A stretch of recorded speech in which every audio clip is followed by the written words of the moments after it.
Real Madrid, Los Blancos akan memainkan laga pertama atau leg pertama semifinal Liga Champions di Alfredo Di Stefano markas mereka.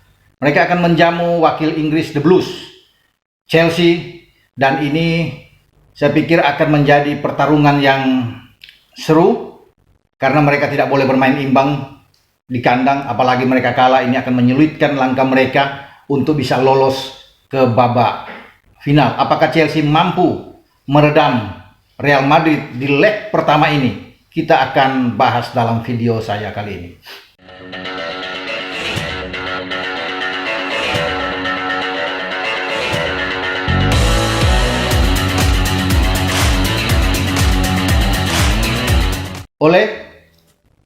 Kembali dengan saya Ropan, kita akan berbicara dengan atau membahas tentang leg pertama Liga Champions antara Real Madrid versus Chelsea. Banyak yang mengunggulkan bahwa Madrid lebih berpeluang untuk bisa menang.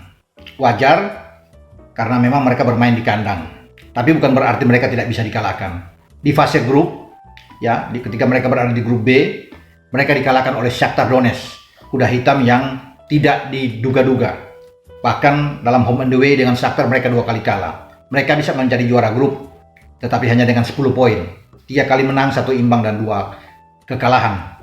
Artinya kalau bisa melihat dari statistik ranking 4 tim yang lolos ke semifinal UCL musim ini, Madrid itu ada paling bawah. Ya. Kemudian bagaimana di atas tentunya Manchester City yang tidak terkalahkan.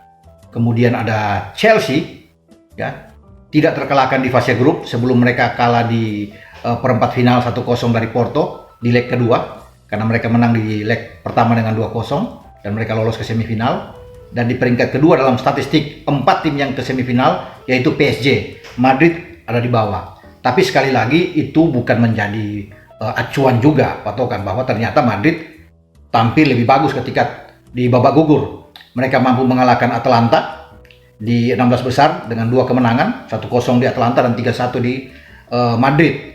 Kemudian bagaimana mereka bisa menyingkirkan Liverpool, menang 3-1 di Alfredo Di Stefano, dan bermain imbang 0-0 di Anfield. Sekarang pasukan Zinedine Zidane berada di babak semifinal. Nah, bagaimana dengan Chelsea? Chelsea, saya sudah katakan tadi, pernah sekali kalah, tetapi mereka tampil bagus di fase grup. Kemudian bagaimana juga mereka melangkah sampai sejauh ini ke babak semifinal, tidak ada yang menduga sama sekali, karena di 16 besar mereka mengalahkan salah satu klub bagus yang memimpin klasemen La Liga saat ini, Atletico Madrid. Bahkan dalam 2 laga mereka bisa menang dengan clean sheet, baik di Wanda Metropolitano dan juga di Stamford Bridge dengan 2 kemenangan, dan kemudian bisa menyingkirkan Porto dalam pertandingan di tempat netral di Ramon Sanchez Pizjuan di kota Sevilla di Spanyol. Mereka menang dari FC Porto Portugal 2-0 dan kalah 1-0. Apakah pasukan Thomas Tuchel ini bisa memenangkan pertandingan? Bukan tidak mungkin.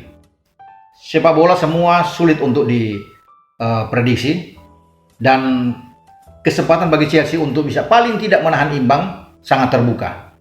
Ya. Apalagi bagaimana mereka datang nantinya pada hari Selasa waktu setempat atau 28 hari Rabu dini hari waktu Indonesia bagian Barat. Mereka akan bertarung di Alfredo Di Stefano dengan motivasi yang tinggi, percaya diri mereka yang sangat tinggi ketika kemarin mereka mampu mengalahkan salah satu rival sesama klub London, West Ham United, dengan 1-0 lewat gol Timo Werner, dan menempatkan mereka pada posisi 4 besar dalam klasemen musim ini dengan selisih 3 poin di atas West Ham dan 4 poin di atas Liverpool. Jadi mereka ada di zona Champions. Kalau sampai pun mereka gagal di Liga Champions, mereka masih punya kesempatan untuk mewakili Inggris pada musim depan.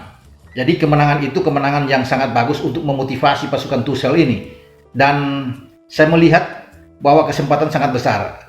Ada motivasi tinggi buat mereka untuk bisa membuat kejutan menghadapi tim sekelas Madrid. Ya, kita tahu bersama mental Madrid yang sangat kuat, apalagi mereka bermain di kandang dalam 2 pertandingan terakhir di sistem gugur melawan Atalanta dan Liverpool itu sangat bagus, menang masing-masing dengan 3 gol, menang telak, dan ini yang harus dihindari oleh Chelsea.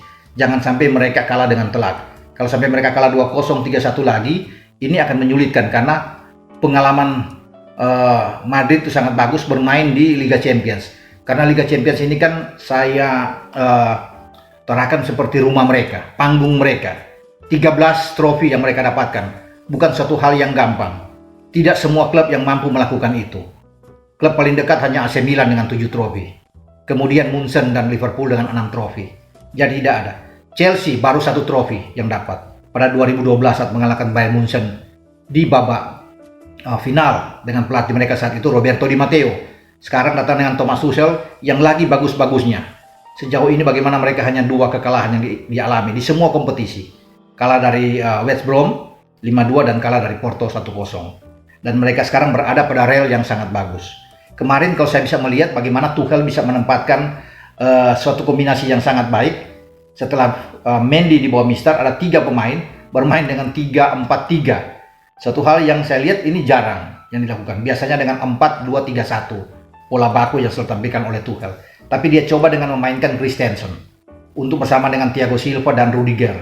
Dia mendorong kapten kesebelasan Azpilicueta untuk bermain lebih ke atas, bermain di gelandang di kanan dengan membagus cadangkan Reece James. Di kiri masih ada Ben Chilwell. 2 gelandang yang menjaga kedalaman permainan adalah N'Golo Kante dan Jorginho. Kemudian 3 pemain depan yang lebih agak ke depan adalah Timo Werner. Kemudian sedikit di belakang Timo Werner adalah Mason Mount dan juga Christian Pulisic. Ini dicoba dan ternyata berjalan dengan sangat bagus. Mereka unggul dari semua aspek melawan West Ham kemarin. Dari tembakan mereka 17 kali melakukan tembakan, 5 on target. Satu hal yang luar biasa juga dan dengan penguasaan bola yang sangat tinggi. Nah, apakah pertanyaannya? Pola yang sama ini akan ditampilkan di bawah Tuchel ketika mereka menantang Real Madrid. Bisa saja dilakukan, tapi memang harus berpikir kalau saya lebih enak ya mereka bermain dengan 4-2-3-1 karena itu yang diinginkan dan selama ini oleh Tuchel. Tapi semua tergantung dari Tuchel. Kalau dia ingin coba dengan 3 back sekaligus dan saya lihat kemarin clean sheet. Ya, artinya bagus juga dengan Christensen bermain di belakang dan Aspi didorong agak ke kanan dan sebelum ada pergantian di babak kedua dengan Reece James masuk untuk menggantikan Aspi dan Hakim Ziyech masuk untuk mungkin bisa pergantian dengan Pulisic di sana dan kembalinya Tammy Abraham kemarin. Artinya sudah menggambarkan bahwa mereka punya striker lagi satu yang bisa menghidupkan permainan. Ketika Werner bisa membuat gol, Werner ditarik keluar dan Tammy masuk. Jadi banyak opsi yang akan ada di otak Tuchel untuk bisa menghadapi Madrid. Ya, ini enak karena dua-duanya memilih untuk pasti bermain dengan secara terbuka. Dua-duanya agresif dalam bermain. Mungkin kalau Madrid bisa memilih dengan melakukan attacking yang banyak, pasti penguasaan bola yang mereka dapatkan, bisa saja akan sedikit menunggu bagi Chelsea untuk counter attack. Tapi dengan naluri pemain-pemain depan yang sangat bagus, Werner ada di sana, kemudian Mason Mount dan Pulisic yang ada juga kemarin bermain cukup oke. Tergantung sekarang apakah Kai Havertz yang kemarin tidak dimainkan akan kembali dimainkan, atau Tammy dimainkan lebih awal, atau Hakim Ziyech yang dimainkan lebih awal. Semua ada di otak atau bagaimana racikan dari seorang Thomas Tuchel karena dia banyak punya opsi, punya pemain yang sangat baik. Kemarin juga Alonso tidak dimainkan karena di sana ada Ben Chilwell yang dipercayakan untuk bermain secara full. Kalau bermain dengan 3 pemain belakang sama seperti ketika melawan West Ham. Formasi itu cukup bagus.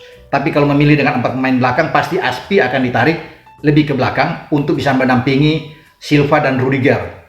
Di kiri pasti akan dimainkan oleh Ben Chilwell. N'Golo Kante pasti akan dimainkan juga bersama dengan Jorginho sebagai 2. Di depan 3 ini yang kita akan lihat siapa. Mungkin saja Pulisic yang akan ada di sana yang bisa bermain, atau Mason Mount, sudah pasti Mason Mount, dan Hakim Ziyech bisa dimainkan dengan pemain depan mungkin Tammy. Tapi saya melihat kalau Werner bermain oke kemarin, saya pikir mungkin Werner akan kembali dicoba sebagai striker, sebagai predator di depan. Tuchel harus bersiap bahwa lawannya tuan rumah Madrid itu tidak akan mungkin bermain bertahan. Mereka butuh gol, mereka butuh kemenangan, dan Zidane tahu. Kalau melihat kemarin mereka memang bermain 0-0 melawan Betis di kandang dan ini mengurangi mereka untuk bisa bersaing dengan Atletico. Kalau mereka menang akan bisa mengejar Atletico. Sekarang terpaut ada 2 angka sebelum Atletico bermain ya untuk bisa melihat di klasemen. Jadi sayang mereka ditahan oleh Betis, tapi Betis ada di peringkat ke-6 La Liga. Kombinasi yang ada, Carvajal kemarin dicoba dimainkan dan kemudian digantikan oleh Odriozola di sana. Ya, Marcelo juga masuk di babak kedua. Varane sudah ada. Nacho bermain di kiri, biasanya bermain sebagai bek tengah. Ada Eder Militao yang berdiri di depan Thibaut Courtois.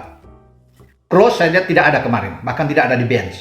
Casemiro, Isco coba dimainkan bersama dengan Modric. Asensio juga dimainkan lebih awal untuk bisa berpartner di depan dengan Benzema.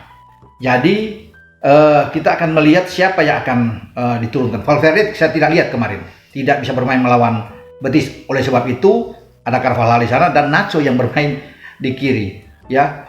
Dan memang Zidane punya opsi banyak, sama seperti Tuchel di Chelsea, dan Zidane punya kekuatan yang sangat merata ya untuk bisa bermain. Mereka akan coba untuk mengendalikan permainan. Tapi kalau Chelsea mampu menahan minimal 0-0 di babak pertama, ini akan jauh lebih bagus buat Chelsea. Atau bisa mencuri gol aja, satu ke gawang Thibaut Courtois, ini akan jauh lebih bagus buat mereka. Kalaupun dengan 2-1 akan membuat mereka lebih enak saat mereka menjamu Real Madrid di leg kedua pada minggu depan di Stamford Bridge. Karena satu gol itu sangat penting buat Chelsea, dan saya masih yakin bahwa Chelsea bisa melakukan yang terbaik kalau mereka bermain. Kalau melihat kemarin dengan West Ham cukup bagus, dan kemudian mereka bermain ketika melawan Atletico ya di 16 besar, sangat percaya diri sekali, sama ketika mereka bermain di leg pertama lawan Porto. Jadi ini yang kita akan tunggu, kejutan dari Chelsea untuk Madrid. Kalau bicara diunggulkan, pasti semua orang akan melihat bahwa sedikit Madrid diunggulkan dengan 55-45. Tapi di lapangan semua bisa berubah. Chelsea bisa membalikkan keadaan, dan itu yang nantinya kita akan tunggu. Oke, sampai di sini pembicaraan kita dengan semifinal leg pertama antara Madrid melawan Chelsea di Alfredo Di Stefano. Siapa yang akan memenangkan pertandingan ini yang sangat rame untuk kita nantikan bersama sebelum kita bisa melihat lagi ada semifinal yang justru sangat baik. PSG melawan Manchester City. Sampai jumpa, Anda jangan lupa untuk like dan subscribe channel YouTube Bung Ropan. Ciao.